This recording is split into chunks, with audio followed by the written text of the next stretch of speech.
Good morning, dearest people. I think a lot about the relationship between the terminology we use in the neuroscientific model of the mind and the modern psychological views and the Buddhist one.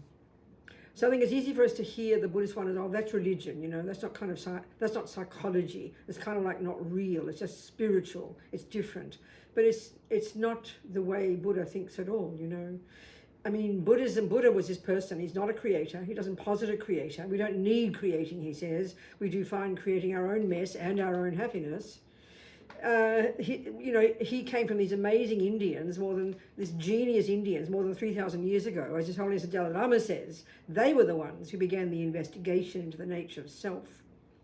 Not Freud 100 years ago, as we think.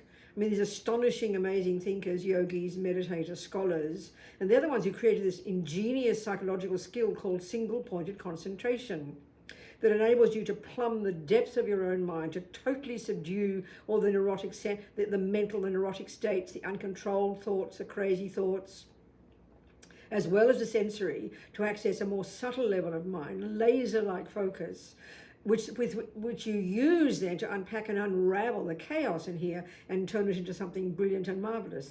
That's psychology. Don't call that religion. That's psychology, brilliant. So when we look in the modern view, I listen to the different terms. OCD, for example, ADHD and all the variations, bipolar, manic depression as it used to be called, personality disorder, neurodiverse, all of these terminologies we come up with, and always in Greek for some reason, or is it Latin, one or the other. They're just variations of what Buddha already has discovered, before, and the Indians too, about the crazy mind. So having an uncontrolled mind, I mean, it's not as if we've invented that. This is completely normal behavior. But what Buddha has, which we do not have in the modern world, I mean, we're using Buddha's views to the best of our ability, is this ability to completely calm the mind, steady the mind, control the mind, transform the mind. So when we hear it in this way, it's much more grounded rather than, oh, I'm going to meditate, something magical will happen. But it's up to us to look into it, Think about that.